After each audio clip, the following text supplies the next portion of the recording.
তারা মনে করে কি জাতির পিতা ইব্রাহিম আলাইহিস সালাম। যারা ওই হেফাজত করে তারাও মনে করে জাতির পিতা, যারা জাতীয় পার্টি করে তারাও মনে করে জাতির পিতা। একটা দল কেবল মনে করে জাতির পিতা বঙ্গবন্ধু। এরা ছাড়া আর কেউ, পৃথিবীর আর কেউ জাতির পিতা হিসাবে বঙ্গবন্ধুরে মানে না।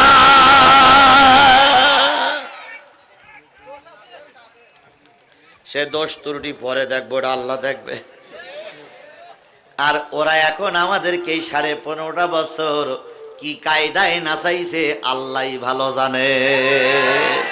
প্রায় বলতেন আমরা পালাই না, আমরা পালানো জাত নই, শেখ হাসিনা পালাই না। পালাইছে না আছে, পালাইছে না আছে। আর একটা ছিল কাউয়া কাদের, এ প্রায় বলতো খেলা হবে, খেলা হবে। এখন আর খেলা আর কেউ খেলতেছে না, কথা বলেন ঠিক না বেঠিক? এখন সবাই আল্লাহর রহমতে নীরব হয়ে বসে আছে অথবা পালাই চলে গেছে। ভালো হয়ে যাও, ভালো হয়ে যাও মাসুদ তুমি, এ কথাকে বলবে আর হারিয়ে গেছে কাউয়া কাদের, কেউ জানে না খবর তার। ভালো হয়ে যাও, ভালো হয়ে যাও মাসুদ তুমি, এ কথাকে বলবে আর পালিয়ে গেছে কাউয়া কাদের, কেউ জানে না খবর তার। ভালো হয়ে যাও।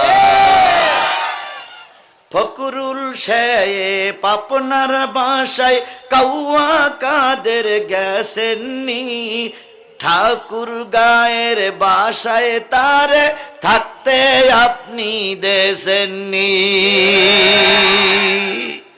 কথা বলেন, কথা বলেন, কথা বলেন। তাহলে এইরকম করে অনেক জ্বালান জ্বালাইছে, এখন তার আর নাই। তাহলে বলতেছিলাম ধর্মের পথে বাধা হতে পারে কে? বাবা। ধর্মের পথে বাধা হতে পারে কে? বাবা। অনেক বাবারা ধর্মের পথে বাধা হয়ে দাঁড়াইছে, এখনো হচ্ছে। ঠিক। ইব্রাহিম আলাইহিস সালামের নাম নিয়ে শুরু করেছি। ইব্রাহিম ধর্মের কথা বলতে লাগলেন, বাধা হয়ে গেল নমরুদ, আর বাধা হলো তার নিজের আপন বাবা। ঠিক। বাবার নাম কি? আজর বা তারেক। বাবা ছিল ওই নমরুদের ধর্মমন্ত্রী। ঠিক। কি মন্ত্রী? ধর্মমন্ত্রী। ধর্মের কাজ আজর করত।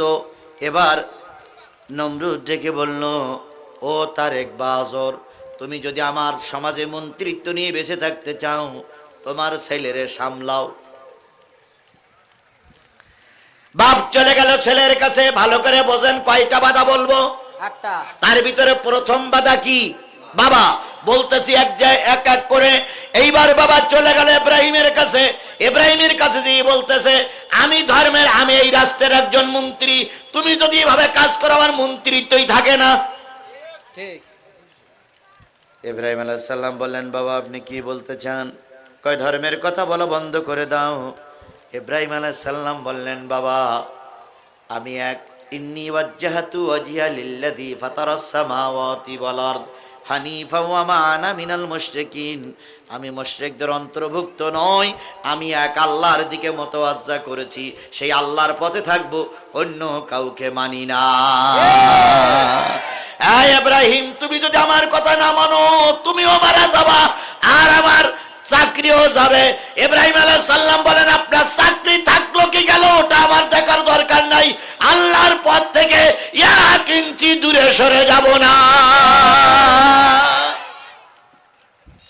এরকম ইমানদার এখনো আছে না নাই? আরো জোরে বলেন, আছে না নাই? ইব্রাহিম আলাইহিস সালামকে বাড়ি থেকে বের করে দিল আপন বাবা। বের করে দিয়ে সরকারের সঙ্গে যোগ দিল। সরকারের সঙ্গে যোগ দিয়ে ষড়যন্ত্রমূলক ভাবে বিরাট অগ্নিকুণ্ড তৈরি করলো কারে মারার জন্য? ইব্রাহিম আলাইহিস সালাম। ইব্রাহিম আলাইহিস সালামের দোষ কি কোনো জায়গায় ধর্ষণ করে ধরা পড়েছে? না কোন জায়গায় চুরি করে ধরা পড়েছে? না সরকারের কথা মেনে নেয়নি, তাই তার দোষ যদি হয়, আজকে আল্লামা সাঈদীর ওরা মেরে দিয়েছে। সাঈদীর কোনো দোষ ছিল না, সাঈদীর একটাই দোষ ছিল, বাংলার জমিন কোরআনের দেশ হয়ে যায়।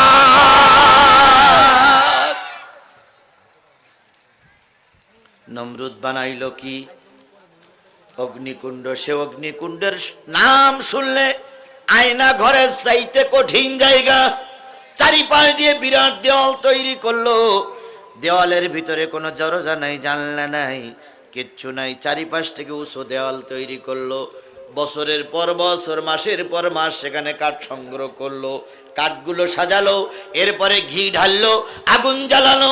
ইব্রাহিম আলাইহিস সালাম জাতির পিতা, মুসলিম মিল্লাতের পিতার হাত বাঁধা হলো, পা বাঁধা হলো, কোমরে বড় চুরি করা গরু চুরির দড়ি পরানো হলো।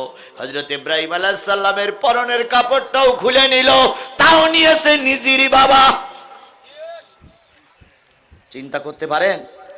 ধর্মের কথা বলার জন্য বাবা ন্যাংটা করে জাতির কাছে তাকে ঠেলে দিচ্ছে। আজ আমরা সমাজে দেখতেছি, আমাদের ছেলেদের মেরেছে, তৎকালীন মন্ত্রীরা অর্ডার দিয়েছে, কথা বলেন ঠিক না বেঠিক?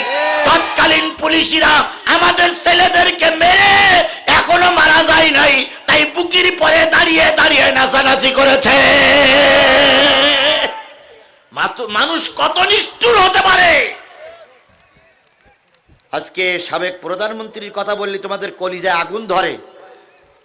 বজলুল হুদা বলে একজন লোককে এই শেখ হাসিনা একেবারে জেলখানার ভিতরে যেয়ে নিজে হাতে জবাই করেছে। কত বড় হয় না! আপনার কোর্টে অর্ডার হয়ে গেছে, তার ফাঁসি হবে, তাকে ফাঁসি না দিয়ে জেলখানার ভিতরে যাইয়া হাত বেঁধে পা বেঁধে 4-5 জন বডি চেপে ধরে মাথা চেপে ধরে শেখ হাসিনা নিজে হাতে জবাই করেছে।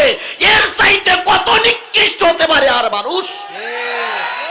আর তার জন্য সামকান্না কিন্তু তো ঠ্যাঙের কিনে ছাড়াই ফেলবো একদম।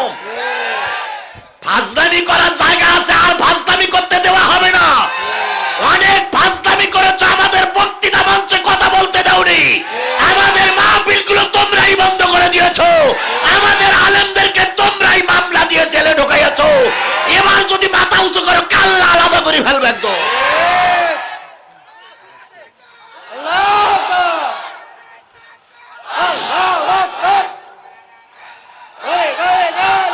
ফাজলামি করো, তাই না? এই শেরপুরে তোমরা অনেক নেতা আমার মঞ্চে উঠতে দাওনি, মাহফিল করতে উঠেছি, চারিদিক থেকে তোমরাই ঘিরে ধরে রেখেছিলে, মাহফিলের তলায় তোমরাই হুমকি দিয়েছো, কথা বলা যাবে না। তোমাদের আমার প্রত্যেকের চেনা আছে। আমি এই শেরপুরের মাটিতে নতুন আসিনি, অনেক বছর আগের থেকে আমার এই এলাকায় আনাগোনা আছে, কথা বলেন ঠিক না বেঠিক? কে কোন রক্তে জন্ম আমি ভালোই জানি।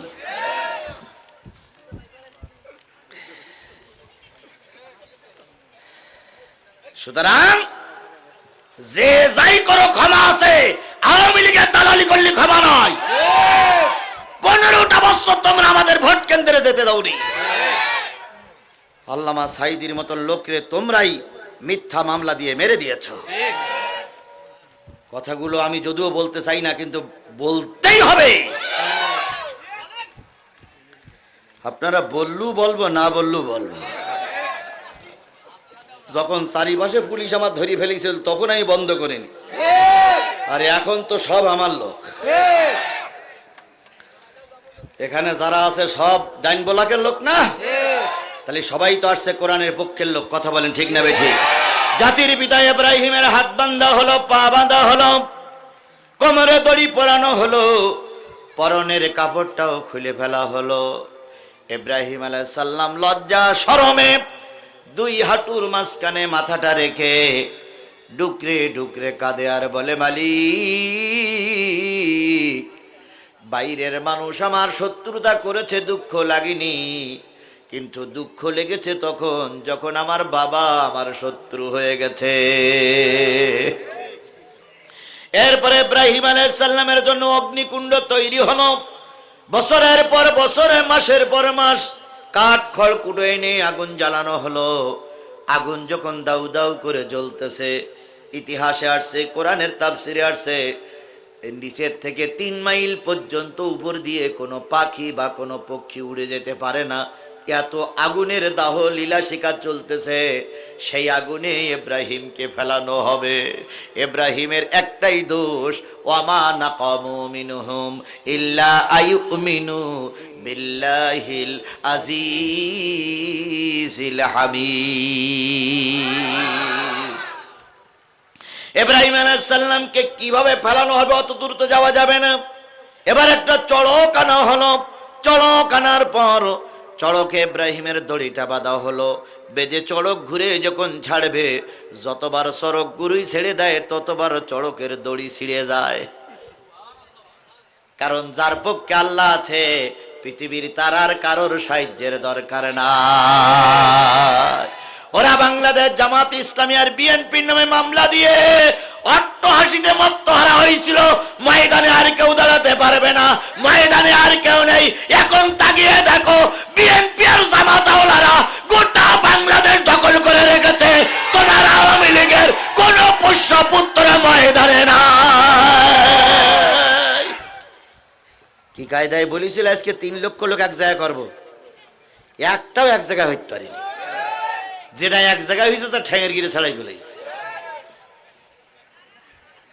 চড়কের দড়ি ছিঁড়ে যায়, চড়কের দড়ি ছিঁড়ে যায়, দড়ি ছিঁড়ে যায়। ইব্রাহিমকে ফেলাতে পারে না, কারণ ইব্রাহিমকে সাহায্য করতেছেন কে? এবার আসুন, শয়তান ওখানে উপস্থিত। শয়তান এসে বলতেছে, শোনো নমরুদ, পারবা না, পারবা না, তুমি যা দেখো না আমি